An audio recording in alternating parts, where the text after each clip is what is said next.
Hello friends, मैं Ekta Sharma and welcome to my YouTube channel Hindi Gyan. Friends, आज हम पढ़ेंगे हिंदी शब्दकोश में वर्णों का क्रम। फ्रेंड्स, शब्दकोश को इंग्लिश में डिक्शनरी बोलते हैं। जिस तरीके से इंग्लिश में अल्फ़ाबेट A to Z को एक निश्चित क्रम में लिखा गया है, उसी तरीके से हिंदी शब्दकोश में वर्णमाला के वर्णों का भी एक क्रम निश्चित है। आइए हम पढ़ते हैं आज कि शब्दकोश में वर्णमाला के वर्णों को किस क्रम में रखा गया है और किस तरह से प्रश्न परीक्षाओं में इससे पूछे जाते हैं। फ्रेंड्स, जिस तरीके से वर्णमाला को दो भागों में बांटा गया है, स्वर और व्यंजन, उसी तरीके से शब्दकोश में भी सबसे पहले स्वरों को रखा गया है और उसके बाद व्यंजन। देखिए, स्वरों में सबसे पहले अंग, फिर अनुनासिक, विसर्ग, आ, ई, उ, री, ए, ओ, स्वरों को रखा गया है। उसके बाद व्यंजनों को स्थान दिया गया है। व्यंजनों में सबसे पहले क वर्ग, जिसमें क, फिर क के बाद श, ख, ग, घ, च, छ, ज के बाद ज्ञ, झ, इय, ट, ठ, ड के बाद द्विगुण व्यंजन ड़, ढ, ढ, अणा, त के बाद त्र, थ, द, ध, न, प, फ, ब, भ, म, य, र, ल, व, श, श्र, श, स, ह।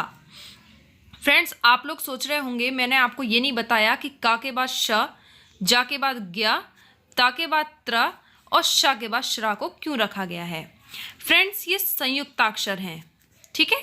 ये दो वर्णों के मेल से बनते हैं, जिसमें पहला वर्ण स्वर रहित और दूसरा स्वर सहित होता है। देखिए, समझते हैं। ये हमारे संयुक्ताक्षर है। फ्रेंड्स, का स्वर रहित है और श स्वर सहित है। जे इन दोनों वर्णों को मिलाकर श क्षत्रिय बनता है। इसी तरीके से ज स्वर रहित है और इया स्वर सहित है। इसको मिलाकर ज्ञानी, श स्वर रहित है और र स्वर सहित है। इसे मिलाकर बनता है श्र। ता स्वर रहित है और र स्वर सहित है। इन दोनों वर्णों को मिलाकर बनता है त्र। फ्रेंड्स, शब्दकोश में इन चारों वर्णों को कोई अलग से जगह नहीं दी गई है। शब्दकोश का एक नियम है कि संयुक्ताक्षर का जो दो वर्णों से मिलकर बनते हैं, उसका जो पहला वर्ण है जो स्वर रहित है, उसके बाद इन संयुक्ताक्षरों को रखा जाएगा। इसीलिए का के बाद श को, जा के बाद ज्ञा को, ता के बाद त्रा को और शा के बाद श्रा को रखा गया है।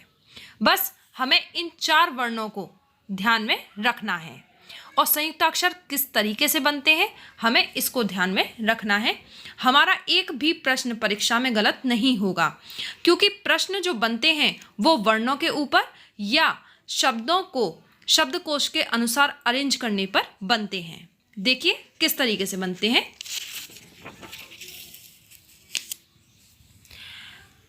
देखिए फ्रेंड्स, पहले उदाहरण समझ लेते हैं।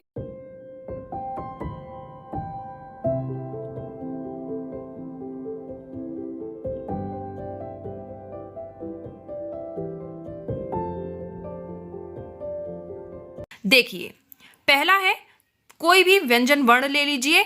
उसमें जब शब्द स्टार्ट होंगे तो पहले अनुस्वार से होंगे, फिर अनुनासिक से, उसके बाद विसर्ग से। फिर हमारी 12 खड़ी आती है क, का, की, कु, कृ, के, कई, को, कौ।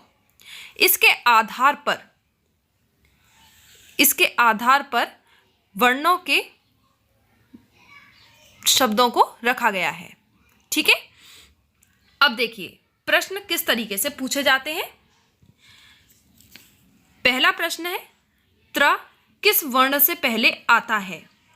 अब हमको पता होना चाहिए कि त्र किन दो वर्णों के मेल से बनता है, तो मैं यहाँ आपको एग्जाम्पल में समझाती हूँ।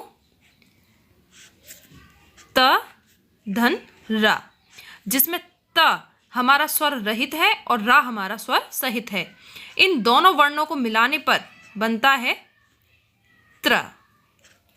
ठीक है फ्रेंड्स, अब इसमें पूछा गया है त्र किस वर्ण से पहले आता है।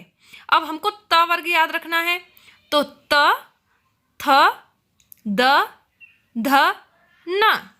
ठीक है, तो ता के बाद तो त्र आता है, बाद आता है, और त, थ, द, ता के बाद था आता है, था इसमें है नहीं अभी, और ये क्या है द, तो दा से पहले तो नहीं आता।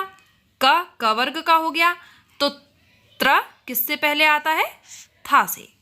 ठीक है, इस तरीके से प्रश्न पूछे जाते हैं। सेकंड प्रश्न देखिए, ज्ञा किस वर्ण के बाद आता है। अभी हमने इसमें पहले पूछा था कि किससे पहले आता है और इसमें किस वर्ण के बाद आता है, ताकि आपको दोनों क्वेश्चन क्लियर हो जाएं कि किस तरीके से प्रश्नों को पूछ लिया जाता है। तो हमें ज्ञा की भी पता होना चाहिए कि ज्ञा किस तरीके से बनता है। तो ज्ञा बनता है हमारा ज प्लस इया को मिलाकर बनता है हमारा ज्ञा। अब किस वर्ण के बाद आता है, तो त्रा के बाद तो आता नहीं है, शा के बाद भी नहीं आता, ज और जा। देखिए ये यहाँ दोनों तरीके से जा लिखे गए हैं, एक तो स्वर रहित है, एक स्वर सहित है। तो हमको ध्यान रखना है जो स्वर सहित जा है उसके बाद आता है हमारा ज्ञा। ओके, नेक्स्ट है खेल, खंजर, खुदाई, खोल। शब्दों को शब्दकोश के अनुसार व्यवस्थित क्रम में लिखिए। अब देखिए इस तरीके के क्वेश्चन अधिकतर परीक्षा में पूछ लिए जाते हैं। जिस तरीके से इंग्लिश में आते हैं कि डिक्शनरी के अनुसार वर्ड्स को अरेंज करिए, ठीक उसी तरीके से इसमें शब्दों को अरेंज करवाया गया है। देखिए तो हमें देखना है सबसे पहले वर्णमाला में किस मात्रा के शब्द आते हैं। तो हमने आपको ऊपर बताया था किस मात्रा के आते हैं, अनुस्वार की मात्रा के, उसके बाद अनुनासिक, फिर विसर्ग, और फिर जो मात्राएं होती हैं हमारी उसी के अनुसार वर्ड आते हैं। ठीक है, अब देखिए यहाँ पर, अब हम यहाँ देखते हैं खेल, खंजर, खुदाई, खोल। तो पहले अनुस्वार की मात्रा के आते हैं, तो इसीलिए हम सबसे पहले लिखेंगे खंजर। ठीक है, अब फिर कौन सी मात्रा आती है, खेल ए की, ऊ की या ओ की। ठीक है, तो फिर आती है ऊ की।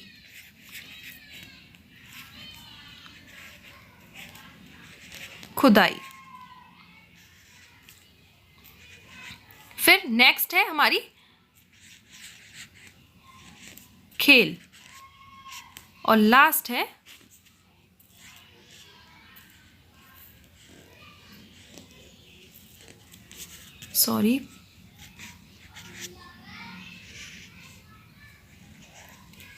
हमारी खोल। ठीक है, समझ में आया फ्रेंड्स? अगर आपको ये मेरा वीडियो अच्छा लगा हो तो इसे लाइक करें और ज़्यादा से ज़्यादा शेयर करें। Thank you.